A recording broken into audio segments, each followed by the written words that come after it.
प्रत्येक शिवसैनिकाच्या चेहऱ्यावर आनंद आहे तो राणेंना हरवल्याचा। राणे विरुद्ध शिवसेना या संघर्षाविषयी आपण अधिक बोलूया। आपल्याबरोबर आहेत आमचे प्रतिनिधी दिनेश दुखंडे। दिनेश, मालवणची ऐतिहासिक पोटनिवडणूक तुम्ही कव्हर केलेली आहे। तिथपासून ते आज वांद्र्याच्या या पोटनिवडणुकीच्या निकालापर्यंत तुम्ही ह्या सगळ्या घटना कव्हर करत आलेले आहात। काय वाटतं, मालवण ते वांद्रे, राणे आणि शिवसेना हा संघर्ष कसा राहिलाय? नक्कीच हेमाली, दोन्ही म्हणजे शिवसेना असेल किंवा राणे असतील यांचं जीवन गेल्या 10 वर्षात राजकीय जीवन हे संघर्षमय गेले असंच म्हणावं लागेल। सगळ्यात महत्त्वाचा मुद्दा मला या दोन्ही निवडणुकांमधला किंवा या 10 वर्षातला असा वाटतो की मालवण पोटनिवडणूक जी 2005 साली झाली, सहानुभूती हा फॅक्टर होता। नारायण राणे यांच्या पाठीशी सहानुभूती होती, कारण राणे शिवसेनेतून बाहेर पडले होते। कोकणातल्या जनतेला वाटलं होतं की नारायण राणेंवर शिवसेनेत अन्याय झाला। ज्या पद्धतीने नारायण राणे यांनी त्यांची भावना शिवसेनेत असताना व्यक्त केली होती की पदांचा या पक्षामध्ये बाजार भरला आहे। एकूण जी सभा होती, षण्मुखानंद सभागृहात झालेली सभा वादग्रस्त बनली होती। त्यानंतर शिवसेना दिनाचा जो सोहळा झाला होता त्याला राणे अनुपस्थित राहिले होते। असा जो संघर्ष सुरू झाला, मालवण पोटनिवडणूक झाली। मालवण पोटनिवडणुकीमध्ये राणेंना विक्रमी मतांनी मतदारांनी जिंकून दिलं। शिवसेनेच्या उमेदवाराचं परशुराम उपरकर त्यांच्या विरोधात लढले आणि त्यांचं अनामत रक्कम जी आहे ती सुद्धा वाचू शकली नव्हती, अशी परिस्थिती होती। आणि एकूणच त्यावेळेस कोकणामध्ये विशेषतः सिंधुदुर्गामध्ये शिवसेनेला प्रचारासाठी सुद्धा थारा मिळू दिला नव्हता राणे समर्थकांनी। एवढा दरारा राणेंचा या सिंधुदुर्गामध्ये होता। रत्नागिरी असेल, सिंधुदुर्ग असेल, या पट्ट्यामध्ये राणेंचं खरंच वर्चस्व होतं। प्रचाराच्या सभेंची मैदानं उपलब्ध होत नव्हती। अशा या संपूर्ण खडतर काळातून हळूहळू शिवसेना बाहेर पडली।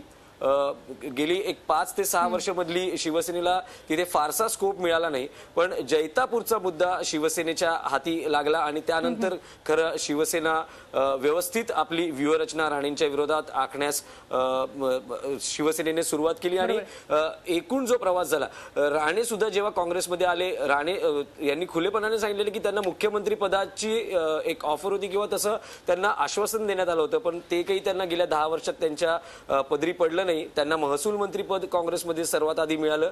त्यानंतर त्यांचा काँग्रेसमधल्या नेत्यांशीच संघर्ष झाला मुख्यमंत्री पद मिळवण्याच्या या संपूर्ण या सगळ्या प्रक्रियेमध्ये। आणि त्यांना काही काळ मंत्रिपदाविना, म्हणजे त्यांनी काँग्रेस नेतृत्वाविरोधात बंड केलं होतं आणि त्यांना मंत्रिपदाविना राहावं लागलं होतं। मंत्रिपद जे बंड आहे त्यांनी मागे घेतल्यानंतर त्यांची उद्योग मंत्रिपदी वर्णी लागली होती आणि उद्योग मंत्री म्हणून ते आघाडी सरकारमध्ये कार्यरत होते। जर आपण लोकसभा आणि विधानसभा गेल्या या 2 निवडणुका बघितल्या तर राणेंच्या बाबतीतली परफेक्ट व्यूहरचना शिवसेनेकडून आखण्यात आली आणि लोकसभेमध्ये आपण एक दशक संघर्षाचं पाहिलेलं आहे। मात्र विशेषतः आजच्या या पराभवानंतर, राणेंचा जो पराभव शिवसेनेकडून झालेला आहे त्यानंतर आता काय वाटतं पुढे, राणे विरुद्ध शिवसेना किंवा शिवसेना विरुद्ध राणे हा संघर्ष इथे थांबेल का? या संघर्षाचं आता पुढे काय होईल असं वाटतं?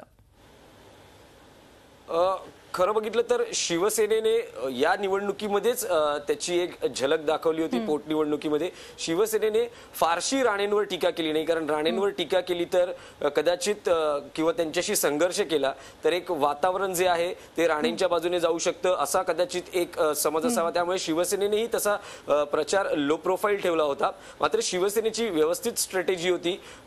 ओवेसी बंधू या मतदारसंघात आले, त्यांनी एक विखारी प्रचार केला आणि साहजिकच हिंदू वोट बँक आणि मुस्लिम वोट बँक असं एक राजकारण झालं आणि एका गठ्ठ्याने हिंदू वोट बँक शिवसेनेच्या पाठी राहिल्याचं एकूणच निवडणुकीच्या या निकालातून प्राथमिक अंदाज काढला जातोय। मात्र राणेंसाठी एकूण समजा जर बघितलं तर मतदानाच्या दिवशीही त्यांनी जी व्यूहरचना आखली, त्यांनी तिन्ही राणेंना पोलीस स्टेशनमध्ये बिझी ठेवलं। ज्या पद्धतीने त्यांनी या मतदारसंघामध्ये प्रवेश केला, 2 राणेंचे जे निलेश आणि नितेश राणे जे मतदारसंघाबाहेरचे होते असा आक्षेप घेत त्यांना या मतदारसंघात ऐन निवडणुकीच्या मतदानाच्या 2 तास संपूर्ण या सगळ्या प्रक्रियेत त्यांनी गुंतवून ठेवलं। ती शिवसेनेची प्रक्रिया यशस्वी ठरली। त्यामुळे एकूण जर बघितलं तर राणे हे फायटर आहेत, राणेंनी संघर्ष हा त्यांच्या जीवनात आहे।